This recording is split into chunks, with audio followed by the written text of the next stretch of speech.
She invented a game to stop greed in America. But history made her vanish, while the game she created became a celebration of everything she warned us about. This is the story game maker Parker Brothers never wanted you to hear.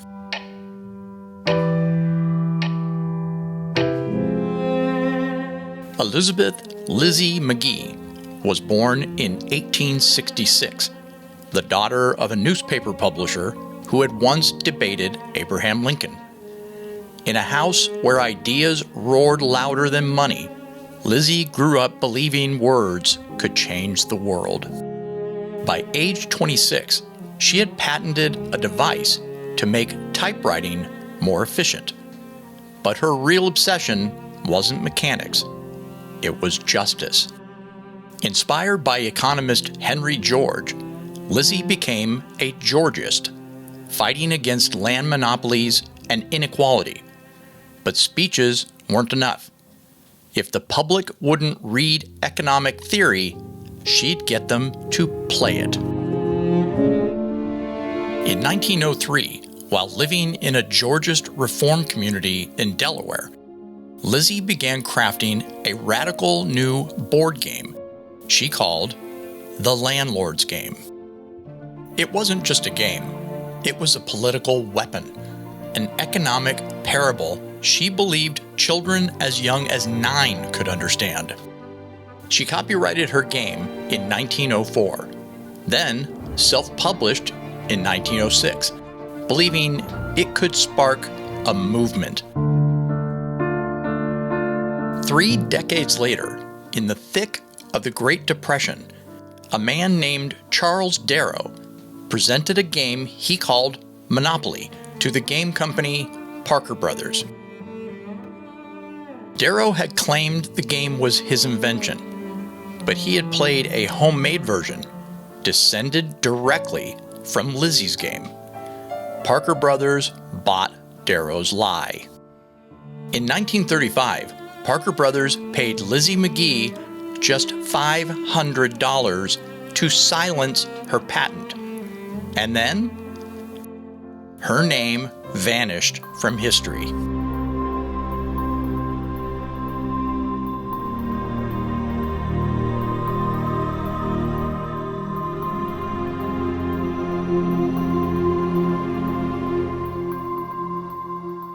Mike, you're going to get a chance to catch your breath here while Rebecca and Patrick fight this one out. Rebecca. Veto. Veto is correct. Very well done.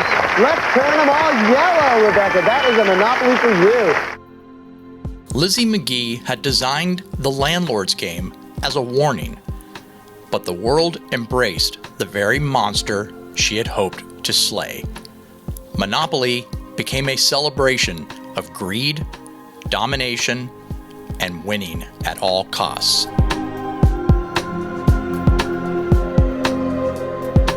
Her prosperity rules? Lost. Her message? Buried beneath corporate branding. In the early 1970s, Ralph Ansbach is an economics professor at San Francisco State University. Ralph is an impassioned anti-monopolist. He thinks that monopolies are at the root of all that is wrong in this country and create power imbalances. His ideas aren't getting across, and he's frustrated because at this point, the OPEC oil cartels are dominating headlines. And I started looking for a game that would show the anti-monopoly side. Unfortunately, there was no such game. I began to think about that, and that's what happened. I invented anti-monopoly. It wasn't until the 1970s that her legacy finally resurfaced, thanks to an economic professor named Ralph Ansbach. In a lawsuit against Parker Brothers, he uncovered Lizzie's original patents. Ralph receives a letter. It is from attorneys who represent General Mills, which at that point owned Parker Brothers, and they say, "You cannot sell anti-monopoly. You are infringing upon our right to sell our game." And then one day, Ralph is working at home, and his son Mark comes running into his office. He said, Dad, there's this book I've been reading, and it says The monopoly was invented by a woman, this woman, Lizzie Magie. Ralph is like, wait, who's Lizzie Magie? Only then did the world begin to know Lizzie Magie, not as a footnote, but as a visionary silenced by the very system she tried to challenge. Lizzie didn't invent monopoly to make money. She made it to make a point.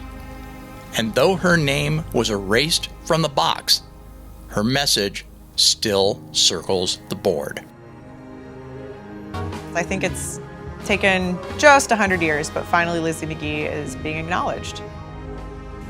So think about this. When you play Monopoly with your family, how does it end? One person gets tears. rich. Yep. Everybody else gets mad. Everybody else goes bankrupt. Lizzie Magie hoped that we'd take a message from that Monopoly's hurt the little guy. Today, we don't play her game, but maybe we should.